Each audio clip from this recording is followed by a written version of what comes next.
स्वागत है आप सभी का कहानी केंद्र में। अब आप सुनेंगे मालगुडी डेज के लेखक आर.के. नारायण की लिखी हुई कहानी डोडू।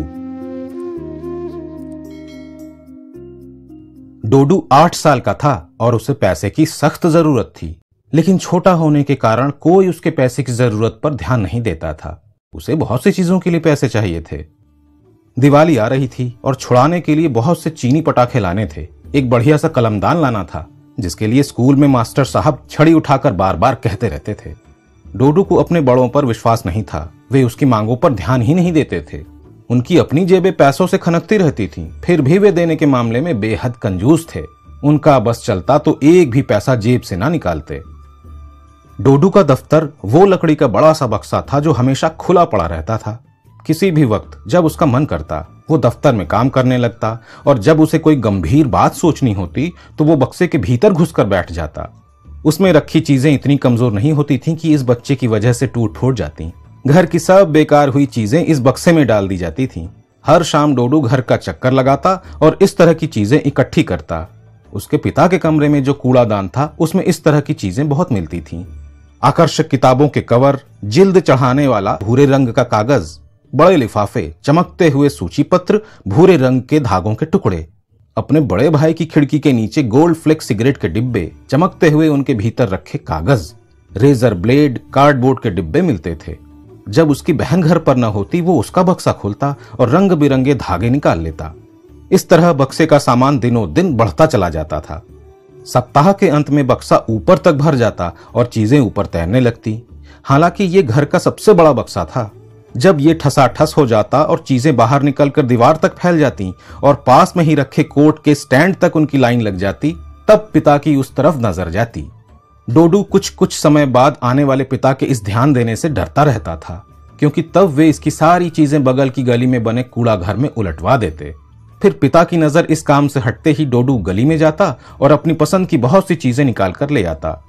घंटे भर तक इसलिए उसका दिल टूटा रहता, लेकिन पिता की डाक हर रोज आती थी और बहन भी रंगीन धागे खरीदती ही रहती थी और उसका भाई तो हमेशा सिगरेट पीता रहता था। डोडू बक्से में बैठा सोच रहा था कि पैसे का इंतजाम कैसे किया जाए। उसे ख्याल आया कि एक दफा पहले उसने जो धंधा किया था पैसा इकट्ठा करने के लिए, क्या उसे दोबारा शुरू किया जाए। मद्रास वाले उसके चाचा ने उसे 1 रुपया दिया था। उसे लेकर डोडू फौरन पोस्ट ऑफिस चला गया था और वहां से उसने 12 भूरे स्टाम्प, 4 हरे स्टाम्प और 4 पोस्ट कार्ड खरीदे थे। फिर उसने एक तुड़े मुड़े मोटे कागज पर अंत में लिखा स्टाम्प की दुकान और उसे अपने कमरे की खिड़की पर लटका दिया था जो सड़क की तरफ खुलती थी। उसके खास खरीदार घर के ही बड़े बूढ़े थे, पिता को छोड़कर, और उन्होंने सब चीजें इतनी तेजी से खरीद ली कि उसे बड़ा आश्चर्य हुआ। इन पर वो 3 पैसे प्रति स्टाम्प मुनाफा लेता था। अंत में एक कार्ड रह गया जिसे खरीदने एक पड़ोसी आ गया, पर उसे जब डोडू ने कीमत बताई तब वो आपे से बाहर हो गया। वो पागल की तरह चिल्लाने लगा और बोला कि वो पुलिस में रिपोर्ट करेगा।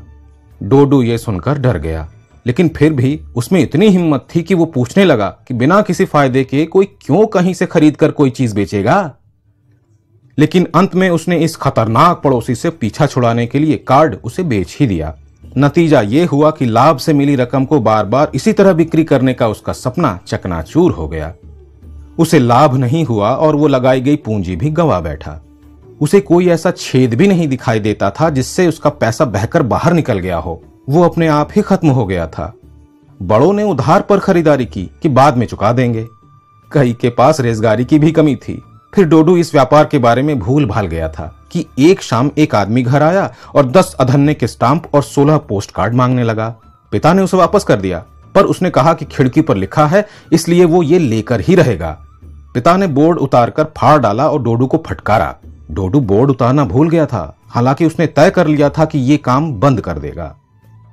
इस समय बक्से के भीतर बैठा वो मन ही मन अपने अनुभवों से प्राप्त शिक्षाओं का आंकलन कर रहा था।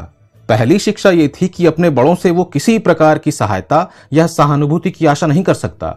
दूसरी शिक्षा ये थी कि अगर चाचा उसे फिर 1 रुपया दें तो वो उसे पहले की तरह व्यापार में नहीं लगाएगा। ये बेवकूफी की योजनाएं हैं। टिकट वगैरह खरीदना और बेचना एक बेकार सा काम था। खरीदने का हिस्सा तो शायद सही था, लेकिन बेचने का पहलू इस परिभाषा में ही नहीं आता था। एक तरह से ये बिना कुछ कमाए उसे फेंक देना था। खिड़की के बाहर नजर डाली तो उसने नारियल के पेड़ पर एक आदमी को चढ़े देखा जो उनके कीड़े साफ कर रहा था। डोडू बक्से से कूद कर बाहर निकला और उसके पास जा पहुंचा। हे, उसने ऊपर देखकर आवाज लगाई। तुम रोज इससे कितना कमाते हो? करीब 2 रुपए, उसने पेड़ के ऊपर से जवाब दिया। 2 रुपए? ये तो काफी ज्यादा कमाई है। तुम्हें नहीं लगता कि ये और कामों से ये ज्यादा है? डोडू ने पूछा। आदमी हंसा और जवाब में अपने बीवी बच्चों के बारे में कुछ कहा। डोडू को इस आमदनी पर आश्चर्य हो रहा था। इतने पैसे से तो वो पता नहीं क्या क्या खरीद सकता है। ढेर सारे चीनी पटाखे, आसमान तक ऊंचा ढेर और मिठाइयों और पेंसिलों से भरे बक्से। क्या मैं भी ये कर सकता हूं? उसने पूछा। हाँ हाँ, क्यों नहीं, जवाब मिला। लेकिन नारियल का पेड़ तो बहुत बड़ा होता है, वहां तक पहुंचने पर ही 2 रुपए मिलेंगे। वहां तक पहुंचा कैसे जाए? अच्छा सुनो, डोडू चिल्लाकर बोला, ये कीड़े इससे ज्यादा पास नहीं मिल सकते? नहीं, नारियल वाले आदमी ने कहा, ये पेड़ के ऊपर ही छिपते हैं और नारियल के भीतर घुस जाते हैं। मैं उन्हें निकालकर नीचे डाल देता हूं और मुझे हर पेड़ के 3 आने मिलते हैं। उसने कुछ मुलायम पत्ते उखाड़े और उन्हें नीचे फेंक दिया। डोडू ने एक पत्ता उठाया। ये बहुत आकर्षक था, लंबा, मुलायम, पीला। उसने अपने अंगूठे से उसे खुरचा। उसका निशान पड़ गया, वो फिर लाल हो गया। उसने एक और पत्ता उठाया और उस पर अपना नाम कुरेद दिया। वो भी बहुत सुंदर था। उसे एक विचार सूझा। उसे एक घटना याद आई जो उसके भाई ने मां को सुनाई थी। उसके एक भाई के दोस्त ने एक पत्ते को लाइब्रेरी में बेचा था जिस पर कुछ लिखा था, यानी इससे पैसा कमाया जा सकता है। दूसरे दिन सवेरे उसने सामान्य ढंग से बात छेड़ी और भाई से यह कहानी फिर सुनी। भाई ने बताया कि स्थापत्य विभाग के डायरेक्टर डॉक्टर अयंगर ने मैसूर ओरिएंटल लाइब्रेरी के लिए एक पत्ता खरीदा था जिस पर एक ऐतिहासिक विवरण लिखा था। डोडू ने बड़े ध्यान से लाइब्रेरी और डायरेक्टर का नाम सुना। उसी शाम वो लाइब्रेरी के लिए चल पड़ा। मन में वो सपने देख रहा था कि इस दिवाली वो बड़े ढेर सारे पटाखे चलाएगा। बड़े से गुंबद वाली लाइब्रेरी की इमारत को देखकर वो डर गया। उसे लगा कि उसे इसमें जाने भी दिया जाएगा या नहीं।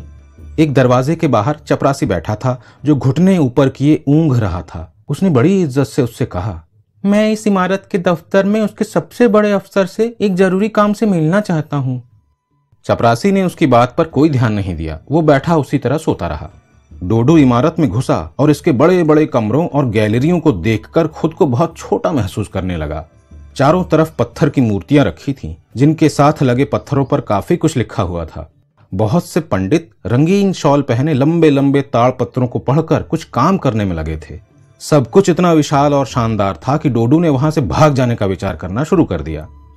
हॉल बहुत बड़ा था, जहां की निस्तब्ध शांति में उसे अपने दिल की धड़कन सुनाई पड़ने लगी। लेकिन अपनी सारी हिम्मत बटोरकर वो एक बहुत बड़ी मेज के सामने खड़ा हो गया, जिस पर पगड़ी बांधे और चश्मा लगाए एक पहलवान सा आदमी बैठा था। सर, डोडू ने बहुत ही धीमी आवाज में उसके सामने खड़े होकर कहा। पहलवान ने सुना तक नहीं। सर, डोडू ने फिर कहा। इस बार उसकी आवाज जैसे चिल्लाकर बोलने की थी। पहलवान इस बार चौंक पड़ा और सिर उठाकर देखने लगा, लेकिन उसे कुछ दिखाई नहीं दिया। क्या आप डॉक्टर हैं? आवाज ने प्रश्न किया। आदमी आवाज के खरखरेपन के कारण आश्चर्य में पड़ गया था। उसने आंखें इधर उधर दौड़ाई तो उसे मेज की सतह के पास काले बालों का एक टुकड़ा दिखाई दिया। कुर्सी पीछे सरकाकर वो उठा। उसने देखा कि मेज के उस पार गंदी सी निक्कर और कोट पहने एक छोटा सा बच्चा खड़ा है।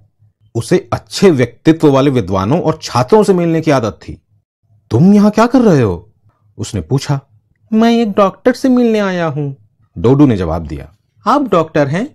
हाँ, तुम कौन हो? डोडू एक कुर्सी पर चढ़कर खड़ा हो गया। अगर आप डॉक्टर हैं तो मेरे पास आपके लिए बड़ी अच्छी चीज है। मैंने सुना है कि आप ताड़ के पत्तों के लिए, जिन पर कुछ लिखा होता है, काफी पैसे देते हैं। ऐसी चीजों के लिए आप 100 रुपए भी देते हैं। ये कहकर उसने जेब से कुछ तुड़े मुड़े पत्ते निकाले और उसे दिए। डॉक्टर के लिए ये मनोरंजक परिवर्तन की तरह था। उसने मुस्कुराकर उन पत्तों को देखा। एक पर जग, नाक और घोड़ा बना था और लड़के का कन्नड़ में डोडू नाम लिखा हुआ था। दूसरे पत्ते पर यह वाक्य लिखे थे, गाय एक पालतू जानवर है, ये राम की किताब है। तीसरे पत्ते पर अंग्रेजी में cot, ox, fig, fear, baby और AAABCFG लिखे थे। डॉक्टर को पढ़ने में कोई दिक्कत नहीं हुई। उसने पत्थरों और तांबों की प्लेटों पर राजाओं द्वारा लिखे गए कठिन लेख पढ़ने में सफलता प्राप्त की थी। उसकी तुलना में डोडू द्वारा लिखी भाषा टेढ़ी मेढ़ी और छोटी बड़ी होते हुए भी बहुत आसान थी। पढ़ने के बाद वो सीधा होकर बैठ गया और जोर जोर से हंसने लगा। डोडू को यह बुरा लगा। उसने अपने से कहा कि डॉक्टर को इस पर हंसने की जरूरत नहीं है, अगर उसे पत्ते नहीं चाहिए तो वो उन्हें वापस कर दे। डोडू उन्हें ले लेता और किसी और डॉक्टर से बात करता, लेकिन उसने मुंह से कुछ नहीं कहा। डॉक्टर ने पूछा, तुम्हें किसने बताया कि मैं ऐसी चीजों के लिए पैसे देता हूं? डोडू ने वो सब बता दिया जो उसे भाई से पता चला था। डॉक्टर का चेहरा मनोरंजन से खिल रहा था। तुम बड़े अच्छे लड़के हो, वो बोला। तुम वही चीज लाए हो जिसकी मुझे जरूरत थी, मैं इसे खरीद लूंगा। उसने पत्ते रख लिए और जो भी सिक्के उसकी जेब में थे निकालकर डोडू को दे दिए। ये 4 आने थे। सिक्कों में 4 आने काफी ज्यादा लगते थे। डोडू ने खुशी से वे रख लिए। तुम किसके बेटे हो? डॉक्टर ने पूछा। डोडू इसका जवाब नहीं देना चाहता था, यह सौदा गुप्त था। मुझे पता नहीं, उसने अबोध भाव से कहा। मेरे पिता किसी दफ्तर में काम करने जाते हैं। तुम्हारा नाम क्या है? डॉक्टर ने फिर पूछा। रामस्वामी, डोडू ने कुछ रुककर जवाब दिया। ये नाम गलत था। घर पर उसका नाम डोडू और स्कूल में लक्ष्मण था। अच्छा रामस्वामी, डॉक्टर कहने लगा, तुम घर ठीक से जा सकते हो? तुम फुटपाथ पर चलना, सड़क पर बहुत सी गाड़ियां चलती हैं, उन पर चलना खतरनाक है। डोडू एक बुढ़िया के सामने जाकर खड़ा हो गया जो मूंगफलियां बेच रही थी। 3 पैसे में उसने उसकी जेब भर दी। मूंगफली खाते हुए उसने सामने के मैदान में घास चरती गायों को देखा। सूरज चमक रहा था और वो बहुत खुश और संतुष्ट महसूस कर रहा था।